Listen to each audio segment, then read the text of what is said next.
Japan just sent another shockwave through global markets. The carry trade isn't dead. Before we begin, a quick disclaimer. This video is for educational and informational purposes only. Nothing discussed here should be considered financial, investment, or legal advice. Always do your own research before making any financial decisions. Last time we talked about Japan, many people thought the panic was over. Well, it wasn't. In fact, the world's third largest economy may have just become even more dangerous for global markets than anyone expected. The Japanese yen has suddenly surged again. Bond yields are climbing. Investors are nervous. And once again, Wall Street is watching Tokyo instead of Washington. Today, we're going to explain exactly what's happening, why it matters to everyone, and why one small decision by Japan could send shockwaves through stocks, cryptocurrencies, property prices, and even gold. Welcome back to Mindful Minds and Money, where we turn today's headlines into tomorrow's opportunities, helping you make better and more informed financial decisions. What changed? Many viewers asked after our previous video, didn't this problem already happen? Yes, but that's exactly why this update matters. Japan never really solved the underlying problem. Instead, the pressure simply moved somewhere else. For nearly 30 years, Japan survived with ultra-low interest rates. Money was almost free. Banks borrowed cheaply. Businesses borrowed cheaply. Investors borrowed cheaply. The government borrowed enormous amounts. The entire financial system became dependent on cheap money. Now, that era is ending. The yen is becoming a problem again. For years, investors treated Japan like the world's cheapest bank.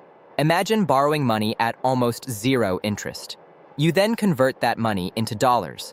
Buy American technology stocks, buy property, buy corporate bonds, buy Bitcoin, buy almost anything that offers higher returns. This became known as the famous yen carry trade. It became one of the biggest financial strategies in the world. Estimates suggest trillions of pounds worth of investments depended on this simple idea. As long as Japanese interest rates stayed low, everything worked.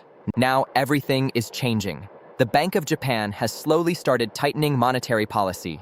Interest rates are no longer close to zero. Japanese government bond yields continue rising. The yen is becoming stronger. Suddenly, borrowing in Japan isn't as attractive. Investors begin unwinding their positions. That means selling assets around the world. Not because those assets suddenly became bad, but because the original funding source became more expensive. That's why something happening thousands of miles away in Tokyo can suddenly make the Nasdaq fall. Why America is paying attention. The United States has become heavily dependent on global liquidity. When cheap money disappears, risk assets usually suffer.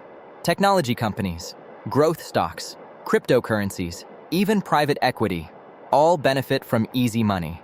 Japan helped provide that easy money for decades. Now the taps are slowly closing. That's why traders are watching every speech from the Bank of Japan almost as closely as they watch the US Federal Reserve. The bigger problem. Japan isn't just facing higher interest rates, it's also dealing with huge structural problems.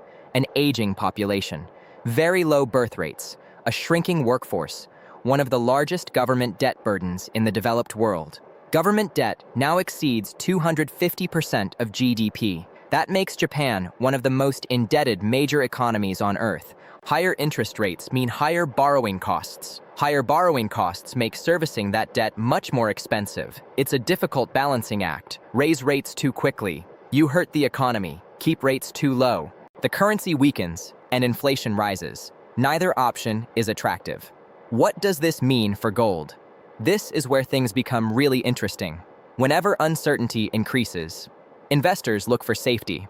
Gold has traditionally been one of those safe havens. If confidence in government debt weakens, demand for physical assets often rises. That's one reason many analysts continue watching precious metals very closely, not because gold guarantees profits, but because uncertainty often increases demand. What about Bitcoin? Bitcoin supporters argue that digital assets serve a similar purpose. Some investors see Bitcoin as digital gold. Others see it as a high-risk technology investment.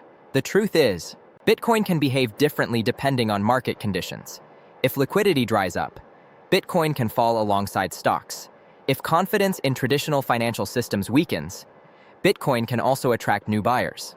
That's why volatility remains extremely high. Why this matters to ordinary people. You don't need to own Japanese stocks. You don't even need to live in Japan. This affects your pension, your ISA, your investment portfolio, mortgage rates, business confidence, global trade, and possibly the price you pay for imported goods. Financial markets today are incredibly interconnected. One decision in Tokyo can influence prices in London, New York, Frankfurt, Sydney, and almost everywhere else. What happens next? There are several possibilities. Scenario 1. Japan continues raising interest rates gradually. Markets adjust slowly. Volatility remains manageable. Scenario 2. Inflation remains stubborn. The Bank of Japan raises rates faster than expected. The carry trade unwinds more aggressively.